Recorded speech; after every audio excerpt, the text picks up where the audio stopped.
चलिए हम लोग शुरुआत करते हैं। कल के क्लास के अंदर हम लोग पढ़े हुए थे मेल रिप्रोडक्टिव सिस्टम के बारे में हम लोग स्टार्ट किए हुए। आज की क्लास के अंदर हम लोग देखने वाले हैं वो जो टेस्टिस हम लोग पिछले क्लास में देखे थे, जो स्क्रॉटम के अंदर प्रेजेंट था, उसी टेस्टिस को हम लोग बोलते हैं प्राइमरी सेक्स ऑर्गन, क्योंकि उसी के अंदर होता है स्पर्म का फॉर्मेशन। तो हम लोग ना क्या करेंगे कि उस टेस्टिस के अंदर मेन हमारा टारगेट क्या है, स्पर्म का फॉर्मेशन कराना, और फीमेल के अंदर ओवम का फॉर्मेशन कराना, और स्पर्म और ओवम दोनों को मिलाना। इसी प्रोसेस को बोलते हैं फर्टिलाइजेशन। इसके लिए हम लोग अभी मेल को देख रहे हैं, और बताइए मेल के अंदर स्पर्म कहां बनता है? टेस्टिस में बनता है। तो अगर हमको स्पर्म का फॉर्मेशन जानना है, भैया किस तरीके से स्पर्म बनता है जरा देखें, तो इसके लिए हमको कौन सा ऑर्गन देखना पड़ेगा? इसके लिए हमको देखना पड़ेगा टेस्टिस को।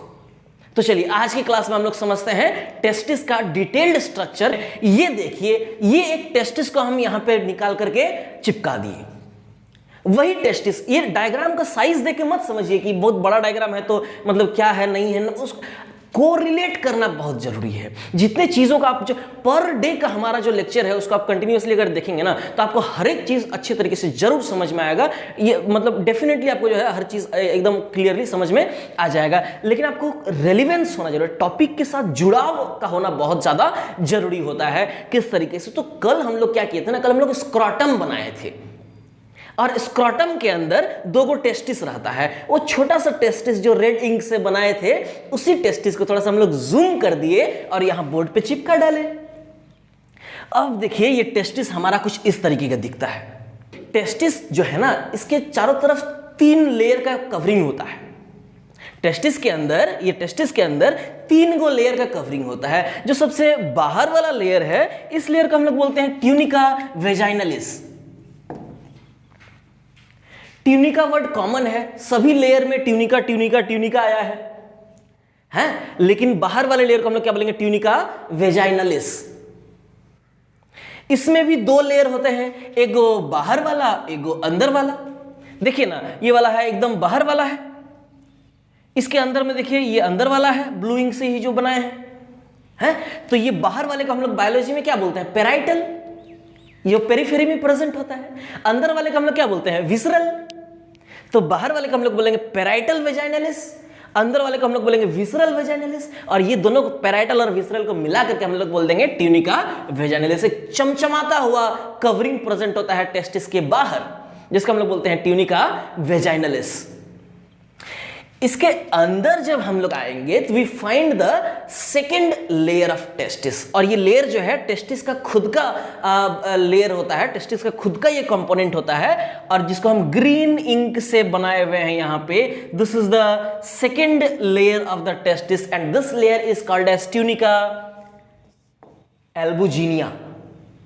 Tunica albuginea. अच्छा, इसके भी अंदर जब ये व्हाइट फाइब्रस कनेक्टिव टिश्यू का बना हुआ रहता है, इसके भी अंदर आएंगे तो हमारा सबसे अंदर वाला लेयर मिल जाएगा। सबसे अंदर वाला layer is concerned with nutrition और ब्लड सप्लाई। इसीलिए सबसे अंदर वाला ये जो ब्लैक इंक से जो लेयर हम बनाए हैं, इस लेयर को हम लोग बोलेंगे ट्यूनिका वास्कुलोसा, यानी कि ब्लड सप्लाई प्रोवाइड करेगा ये वाला लेयर। ये 3 लेयर प्रेजेंट होता है। जो बीच वाला लेयर होता है ना, जो टेस्टिस का ही लेयर होता है, जिसको हम लोग बोलते हैं ट्यूनिका एल्बुजिनिया वाला लेयर, अंदर की तरफ इन्वेजिनेट करता है। जो सेकंड वाला लेयर है, ये अंदर की तरफ इन्वेजिनेट करता है और बहुत सारा पार्टीशन बना देता है। देखिए ये बीच वाला लेयर से देखिए बीच में को पार्टीशन बना दिया है। ये जो सेकंड वाला ट्यूनिका एल्बुजिनिया है, ये देखिए बीच में को पार्टीशन बना दिया है। इसको हम लोग बोलते हैं मीडियास्टाइनम टेस्टिस। टेस्टिस को बीच से डिवाइड कर दिया, मीडियल पोर्शन में डिवाइड कर दिया, इसको हम लोग बोलते हैं मीडियास्टाइनम टेस्टिस। मीडियास्टाइनम टेस्टिस। और भी बहुत सारे कंपार्टमेंट बन रहे हैं। ग्रीन इंक से देखिए 1 चेंबर, 2 चेंबर, 3 चेंबर, 4 चेंबर, इस तरीके से बहुत सारे चेंबर्स हम बना दिए हैं। ये सब को हम लोग लोब्यूल बोलेंगे। लोब का छोटा बेटा लोब्यूल है, तो ये सब को हम लोग बोलेंगे टेस्टिकुलर लोब्यूल्स। ये सब जो कंपार्टमेंट बना है, तो ट्यूनिका एल्बुजिनिया ही जो है ये पार्टीशन बना रहा है, और ये सब लोब्यूल को हम लोग बोलते हैं टेस्टिकुलर। आपको यहां दिख रहा होगा कि 4 से 5 को लोब्यूल दिख रहा होगा, चेंबर दिख रहा होगा। एक्चुअल में ये चेंबर जो है 200 से 300 चेंबर में डिवाइडेड होता है। हैं 200 to 300 testicular lobules are present, और इसी टेस्टिकुलर लोब्यूल्स के अंदर प्रेजेंट होते हैं टिब्यूल, ट्यूब का छोटा बेटा टिब्यूल है, तो टिब्यूल प्रेजेंट होते हैं। ये जो रेड इंक से हम लोग बनाए हुए हैं ये सब है टिब्यूल, पाइपलाइन है, ये सब डक्ट बिछा हुआ है, और ये सब टिब्यूल को हम लोग बोलते हैं सेमिनिफेरस टिब्यूल। बहुत ही ज्यादा इंपॉर्टेंट है ये सेमिनिफेरस टिब्यूल, क्योंकि आपको हम बता देते हैं इसी सेमिनिफेरस टिब्यूल के अंदर, एकदम ध्यान से देखिए, बहुत इंपॉर्टेंट है, इसी सेमिनिफेरस टिब्यूल के अंदर होता है स्पर्म का फॉर्मेशन।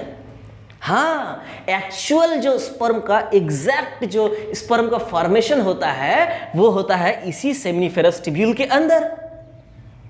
और सेमिनिफेरस टिब्यूल जो है प्रेजेंट होता है within this chambers, this lobules called as testicular lobules.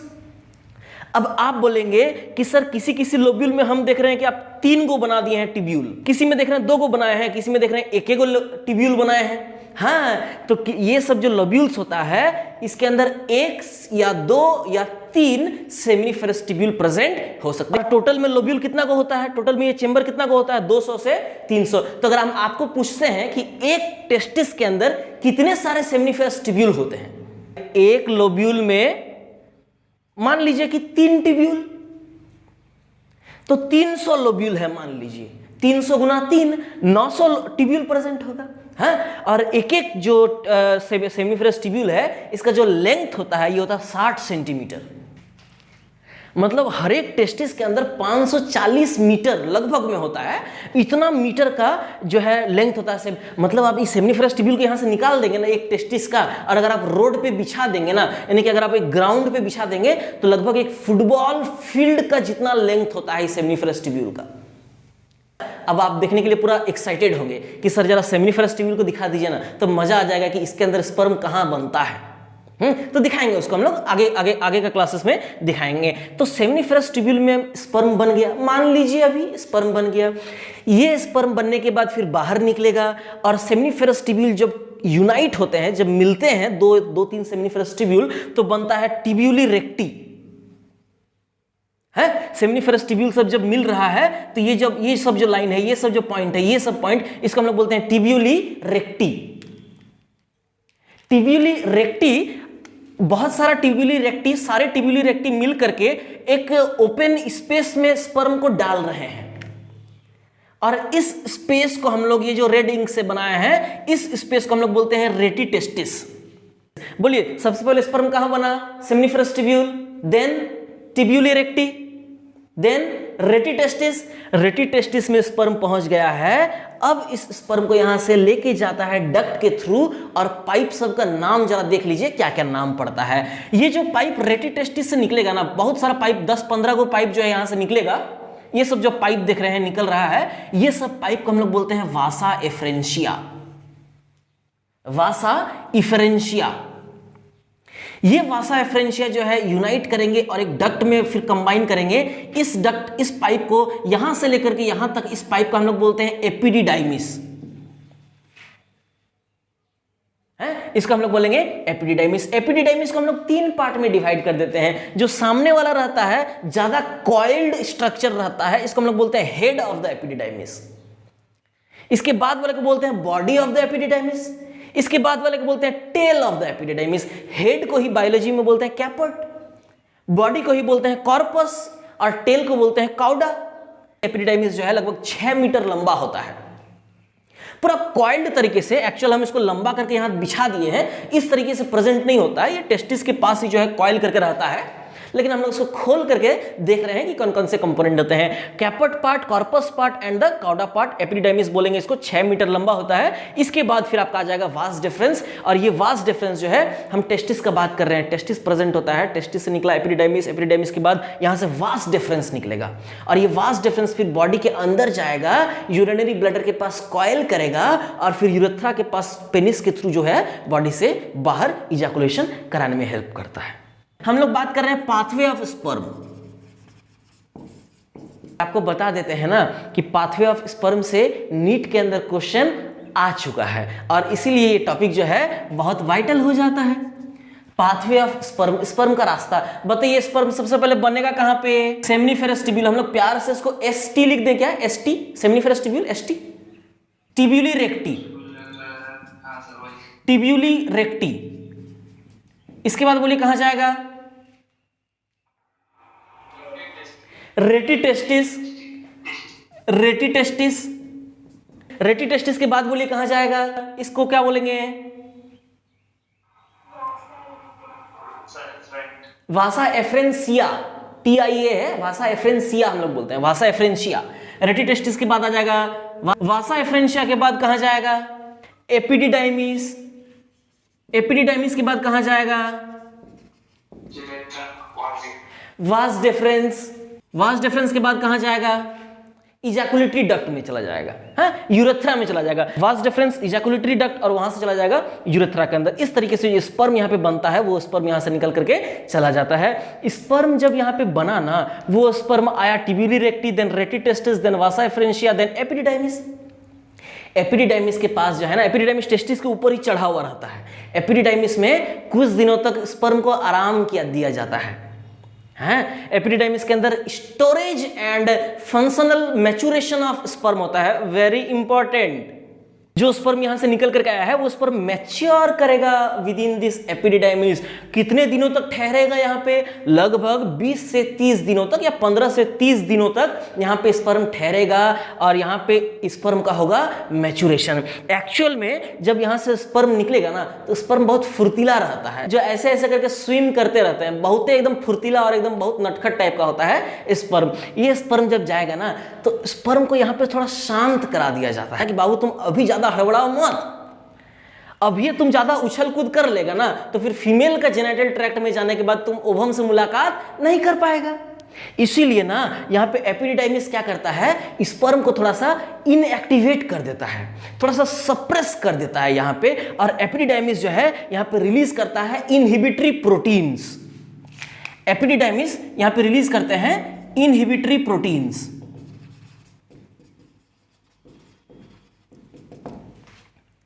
Inhibitory मतलब क्या? रोकने वाला।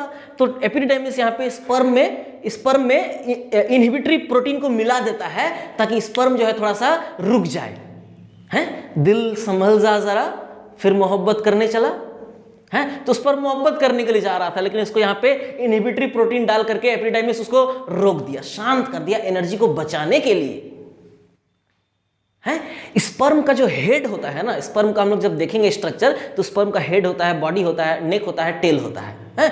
तो स्पर्म का जो हेड होता है वो सबसे ज्यादा एक्टिव, खतरनाक होता है, वही जाकर के ओवम के साथ फर्टिलाइज करता है। तो इसीलिए स्पर्म का हेड को ना कोलेस्टेरॉल से ढक देता है एपिडिडाइमिस। तो एपिडिडाइमिस दूसरा काम करता है और ये रिलीज करता है क्या? कोलेस्टेरॉल।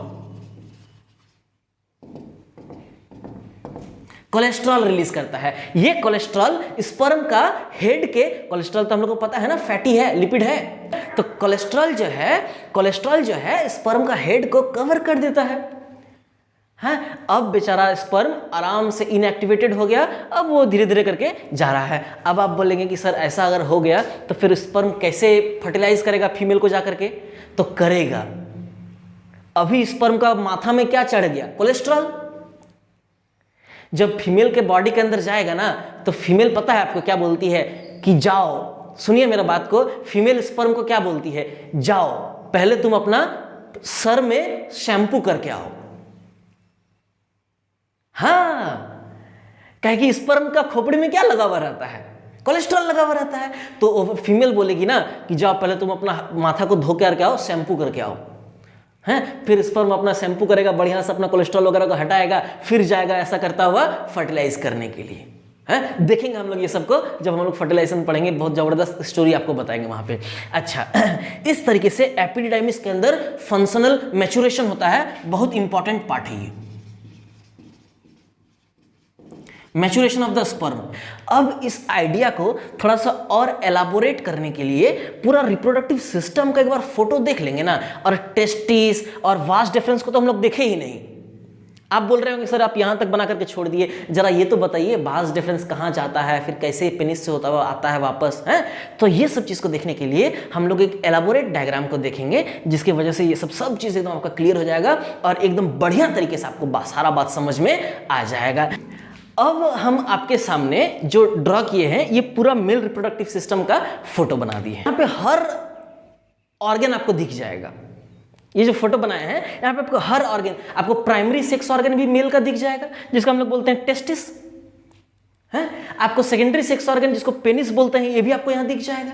इसके अलावा जो ग्लैंड्स वगैरह, जो डक्ट वगैरह होते हैं, सब कुछ आपको यहाँ पे दिख जाएगा। ये देखिए एक मेल रिप्रोडक्टिव सिस्टम का हम फोटो बना दिए हैं। These are the testis present outside the abdominal cavity, और इसी के सामने प्रेजेंट होता है सिंगल पेनिस यहाँ पे प्रेजेंट होता है। अच्छा, टेस्टिस से एपिडिडाइमिस निकल रहा था है। टेस्टिस के अंदर सेमिनिफेरस ट्यूब्यूल, यहीं पे स्पर्म का फॉर्मेशन होता है ना है। स्पर्म का फॉर्मेशन यहाँ पे हो रहा था, seminiferous tubule, then tubuli recti, then rete testis, then vasa efferentia, then epididymis, then vas deferens. और ये देखिए वास डिफरेंस यहाँ से अब हम लोग देखने वाले हैं। वास डिफरेंस चला गया बॉडी के अंदर, ये वास डिफरेंस एब्डोमिनल कैविटी में आ जाएगा और ये यूरेटर के पीछे से आएगा, यूरिनरी ब्लैडर और यूरेटर। ये यूरेटर है और एक्सक्रीटरी सिस्टम का फोटो है ये तो है यूरिनरी। ये जो है ना ये यूरिनरी ब्लैडर है जहां पे आपका किडनी से आने वाले, एक राइट किडनी और लेफ्ट किडनी से आने वाले जो यूरिन रहते हैं वो यूरिन यहाँ पे जमा होते हैं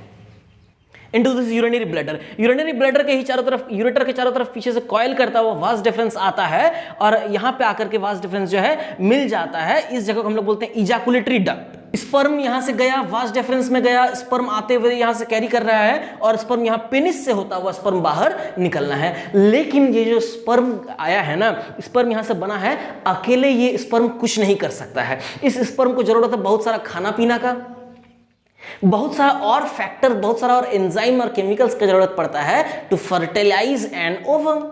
इसीलिए ये जो स्पर्म यहां से चलना शुरू किया, इस स्पर्म को रास्ते में बहुत सारे ग्लैंड मिल जाते हैं और जो ग्लैंड अपना अपना सिक्रीशन डालते हैं। यहां पे फर्स्ट पेयर ऑफ ग्लैंड मिलता है, ये जो रेड इंक से बनाए हुए हैं दोनों तरफ पहला ग्लैंड मिलता है। इस ग्लैंड का हम लोग बोलते हैं सेमाइनल वेसिकल। ये जो दोनों तरफ जो ग्लैंड है सेमाइनल वेसिकल, इसको हम लोग बोलते हैं। ये सेमाइनल वेसिकल अपना सिक्रीशन यहाँ पे डाल देगा ये रास्ते में। नहीं बोलते हैं बहती गंगा में हाथ धो लेना है, तो भाई स्पर्म यहाँ से बह रहा है और ये लोग अपना अपना मटेरियल उसमें डाल दे रहा है, खाने पीने का चीज वगैरह है। तो सेमाइनल वेसिकल यहाँ पे हो गया। नेक्स्ट थोड़ा सा नीचे आएंगे तो यहाँ पे रेड इंक से एक गो ग्लैंड होता है। ये दो गो नहीं होता, ये पीछे में प्रेजेंट होता है, इसलिए आपको दोनों साइड दिख रहा है, लेकिन एक एक ग्लैंड इसके पीछे, इस तरीके से इसके जस्ट पीछे ये ग्लैंड प्रेजेंट होता है। इस ग्लैंड का हम लोग बोलते हैं प्रोस्टेट ग्लैंड। और इसके नीचे फिर से दो ग्लैंड प्रेजेंट होता है और इस ग्लैंड को हम लोग बोलते हैं काउपर्स ग्लैंड या बल्बो यूरेथ्रल ग्लैंड। ये होता है दो होता है, दो को दिख रहा है। प्रोस्टेट ग्लैंड एक एक होता है और सेमिनल वेसिकल भी दो गो होता है। इस तरीके से ये ग्लैंड्स यहाँ पे प्रेजेंट होते हैं और स्पर्म का रास्ता में ये ग्लैंड मिलता है और सब ग्लैंड अपना अपना सिक्रीशन को डालता है और स्पर्म के अंदर ये सब जब सिक्रीशन मिल जाता है तब उस स्पर्म को हम लोग बोलते हैं सीमेन, SEMEN, सीमेन। तो बताइए तो आपके बॉडी से बाहर क्या आता है, स्पर्म या सीमेन? हाँ, सीमेन बॉडी से बाहर आता है, ना कि स्पर्म बॉडी से। ठीक है। अच्छा, यहां से जो है आपका यूरेथ्रा स्टार्ट हो जाता है। ये वाला यूरेथ्रा, ये वाला जो पार्ट है यूरेथ्रा का प्रोस्टेट ग्लैंड के पास, इस यूरेथ्रा को हम लोग बोलेंगे प्रोस्टेटिक यूरेथ्रा। इस यूरेथ्रा को हम लोग बोलेंगे प्रोस्टेटिक यूरेथ्रा। एक एक पाइप है लेकिन जगह जगह पे उसका नाम अलग है? ये वाला जो यूरेथ्रा है इसको हम लोग बोलेंगे मेम्ब्रेनस यूरेथ्रा। और ये जो पेनिस के पास जो यूरेथ्रा है, इस यूरेथ्रा को हम लोग बोलेंगे पेनाइल यूरेथ्रा। पेनिस से आया है वर्ड पेनाइल और ये तीनों मिलाकर के हम लोग बोल देते हैं मेल यूरेथ्रा। मेल यूरेथ्रा का जो लेंथ होता है वह ज्यादा होता है, लगभग 18 से 20 सेंटीमीटर होता है पूरा मिला करके। पेनाइल यूरेथ्रा सबसे ज्यादा होता है, 15 सेंटीमीटर होता है। मेम्ब्रेनस यूरेथ्रा 1 सेंटीमीटर होता है। प्रोस्टेटिक यूरेथ्रा 2 सेंटीमीटर होता है। 15, 1, 16 और 2, 18, यानी कि total length of this urethra की अगर बात करेंगे तो 18 से 20 centimetre in case of male. Female में ये यूरेथ्रा ये सब स्ट्रक्चर नहीं होता है। फीमेल में यूरेथ्रा का लेंथ जो है कम होता है, लगभग 3 सेंटीमीटर लेंथ होता है फीमेल के अंदर यूरेथ्रा। ये स्ट्रक्चर को हम लोग क्या बोलेंगे? पेनिस। पेनिस का जो ओपनिंग है, जो मेल का जो सेक्स ऑर्गन होता है, एक्सटर्नल सेक्स ऑर्गन है, उसको हम लोग बोलते हैं पेनिस, जो हेल्प करता है कॉपुलेशन के लिए। पेनिस का जो ओपनिंग है, एकदम जो टिप पोर्शन में जो ओपनिंग रहता है, होल रहता है, इसको हम लोग बोलते हैं यूरिनो जेनाइटल मीटस। यूरिनो मतलब यूरिन, इसी ओपनिंग से यूरिन भी निकलता है। जेनाइटल मतलब होता है रिप्रोडक्टिव से रिलेटेड, यानी कि इसी ओपनिंग से स्पर्म भी निकलता है।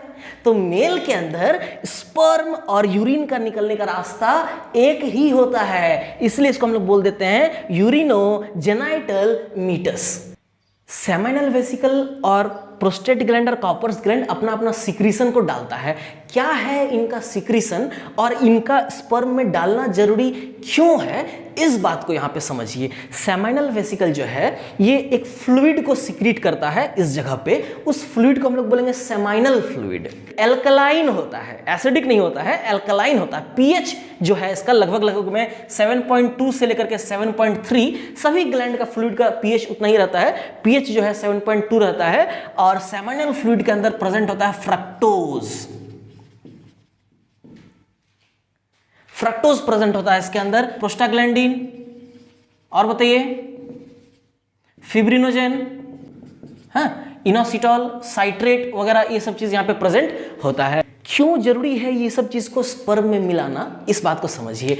स्पर्म में ना फ्रक्टोज को मिलाया जाता है सेमिनल वेसिकल के द्वारा। फ्रक्टोज जो है एक ग्लूकोज है और स्पर्म को न्यूट्रिशन, खाना प्रोवाइड करता है ये फ्रक्टोज। आपको बता देते हैं कि जो स्पर्म जब स्पर्म का इजैकुलेशन होता है ना, तो उसको हम लोग बोलते हैं सीमेन, उसको हम लोग बोलते हैं सीमेन के अंदर अगर एक्चुअली में बात किया जाए बायोलॉजिकली, तो स्पर्म जो है ना सिर्फ 10% होता है।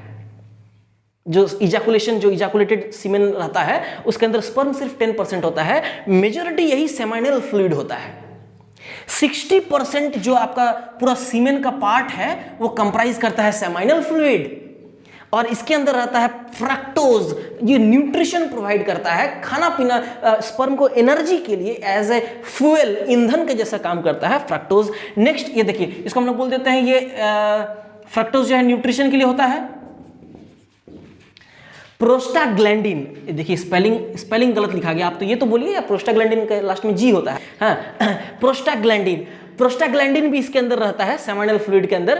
प्रोस्टाग्लैंडिन क्या काम करता है ना, जब स्पर्म को फीमेल का जेनाइटल ट्रैक्ट में जब स्पर्म को डाला जाता है ना, तब स्पर्म क्लाइंब अप करता है, ऊपर की तरफ चढ़ाई करता है into the uterus, from the vagina to the cervix, then to the uterus, then to the fallopian and into the ampullary stomach junction। वहीं पे होता है फर्टिलाइजेशन, वहीं पे उसको मिलेगा ओवम, वेट कर रही होती है ओवम।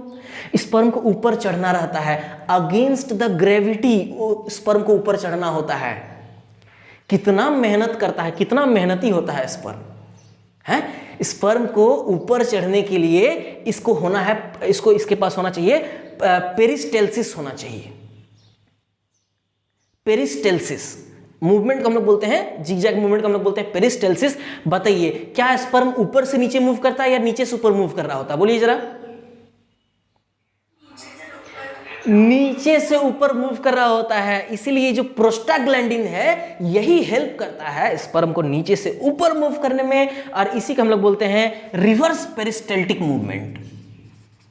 फिब्रिनोजेन जो है वो कोआगुलेट करने में हेल्प करता है स्पर्म को, यानी कि सीमेन को कोआगुलेट जमा करके रख देता है ताकि स्पर्म का एनर्जी को कंजर्व करके रखा जा सके। तो फिब्रिनोजेन वगैरह जो है ये सब कोआगुलेशन के लिए हेल्प करता है, कोआगुलेशन के लिए हेल्प करता है। इनोसिटॉल जो है फॉस्फेट आयन के साथ बाइंड करता है। ये सब कंपोनेंट प्रेजेंट होता है सेमिनल फ्लूइड के अंदर, इंपॉर्टेंट होता है। नेक्स्ट देखिए प्रोस्टेट ग्लैंड। प्रोस्टेट ग्लैंड के अंदर अगर बात करेंगे तो ये भी जो है थिक होता है, मिल्की होता है और जेली लाइक स्टिकी नेचर होता है। सीमेन अगर आप टच करेंगे ना तो सीमेन जो है काफी जेली लाइक और स्टिकी रहता है। It is because of this prostate gland. इसका जो फ्लूइड रहता है इसको हम लोग बोल देंगे प्रोस्टेटिक फ्लूइड।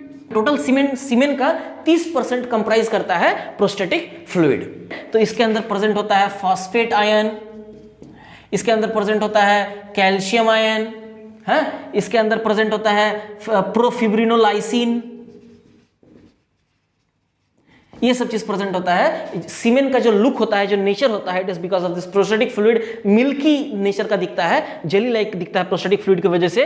प्रोफिब्रिनोलाइसिन, कैल्शियम, देखिए ना फॉस्फेट ये निकला या प्रोस्टेटिक फ्लूइड से, और यहाँ पे फॉस्फेट को बाइंड करने के लिए इनोसिटॉल प्रेजेंट है, तो दोनों कंबाइंड मैनर में काम करते हैं। यहां से निकला कैल्शियम और यहाँ पे साइट्रेट रहता है, प्रोफिब्रिनोलाइसिन सिक्रीट करता है। लाइसिन मतलब होता है तोड़ना, और फिब्रिनो मतलब होता है फिब्रिन, जो क्लॉट बना था, जो यहाँ पे जो क्लॉट बना था स्पर्म का, सीमेन का, उस क्लॉट को ये तोड़ देगा। अब सीमेन हमेशा अगर कोआगुलेटेड जमा ही रह जाएगा ना, तो फिर वो जाकर के फीमेल के अंदर जाकर के फर्टिलाइजेशन नहीं कर पाएगा, इसलिए उस क्लॉटिंग को तोड़ने का जरूरत है, और तोड़ने के लिए प्रोस्टेटिक फ्लूइड के पास प्रेजेंट होता है प्रोफिब्रिनोलाइसिन।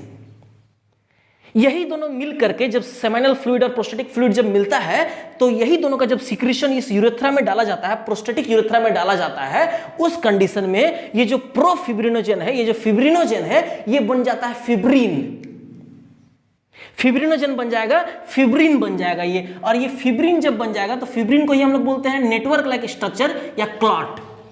सर्कुलेशन में आप लोग देखे होंगे ये सब चीज है, फिब्रिन बन जाता है, क्लॉट बन गया, जमा हो गया। इस क्लॉटिंग को फिर तोड़ता है ये प्रोफिब्रिनोलाइसिन।